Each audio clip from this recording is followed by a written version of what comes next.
Now, around town, you may have seen signs advertising Proposition 123. So on May 17th, Proposition 123 will be on the ballot for voters to decide on. Anthony Rosales joins us from the studio with more on what this proposition would do for state schools and why some lawmakers are against the measure.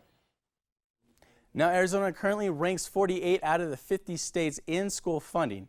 In order to improve this, Proposition 123 will enable about $3.5 billion to be directed to state education over the next 10 years. The money is said to come from both the state general funds and the state's land trust. To start, schools could use these funds as they see fit. Now, to be exact, the state general funds will be set at $1.4 billion and the state land trust funds will be set at $2 billion. It would also raise the distribution from the land trust funds of 2.5 of the average value of the funds to 6.9% for the next 10 years. Now, although this is not a long-term educational funding plan, it does prevent Arizona school system from sinking to the 50th spot in school spending.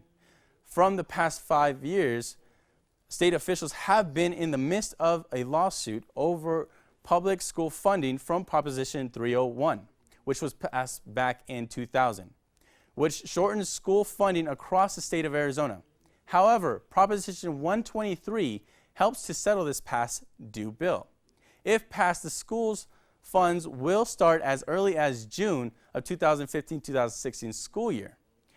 That is this June, if you were wondering. Now, the increased trust distribution will end after 10 years. Inflation funding continues in perpetuity.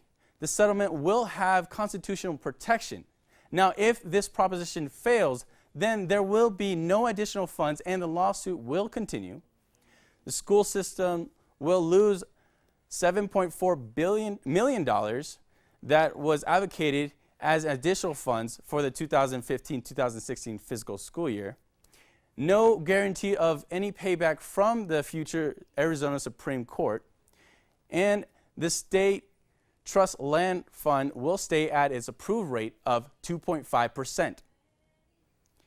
Now, this is a big issue, so please go out there and vote on May, and we'll see you at the ballot.